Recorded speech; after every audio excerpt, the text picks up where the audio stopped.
Jau kiaurą dieną aš čia vaikštau toj dykynėj.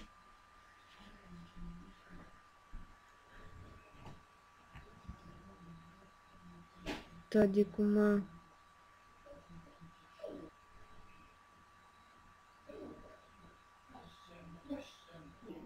Ir kaip man galvą skauda. Gerti. Namas. Ar man jau čia vaidenas?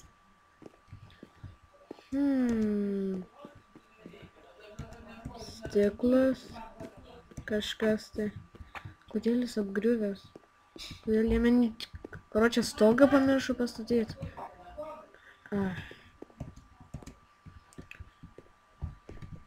Ką man daryti? Dieve, užaugink medį. Augink medį. Reikia medžio.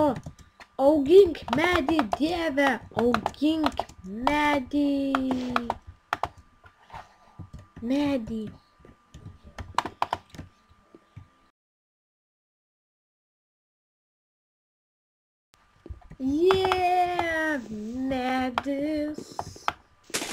Medis, kerta medį.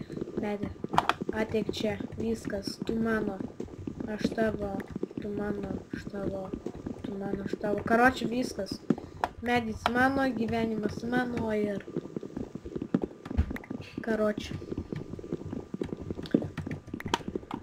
Man atrodo, mano ranka taip sulūžo, kaip 10 aukštas būtų sugriuvęs. Jo. Aha. Crafting table. Pagaliukas. Pikas.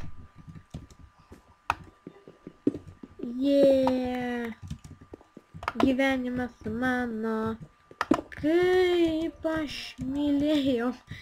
Jo. Karočią, viskas. Dievas Supermenas. Taigi, sveiki visi ir viso gero. Kaip pastebėjot, aš pradžiai nepasisveikinau, tai buvo gan keista. Ir nekreipkite dėmesio, čia buvo biški gan dar netoksai įdomus ar trumpas epizodas, bet žinokit, aš pirmas iki pabandžiau čia sumontažuoti kažkas tokio. Ir tikiuosi man pavyko, tikiuosi jums patiko ir taip toliau. Jo, tai šito žiauriai trumpą epizodą, gal kažin ar minutė jis bus, su jumis buvau aš ir viskas. Jo, karočią, taip keista, ne, aš vienas ir šitas namas, šitoj dykumoj. Ir šiandien aš jums sakau, viso gero.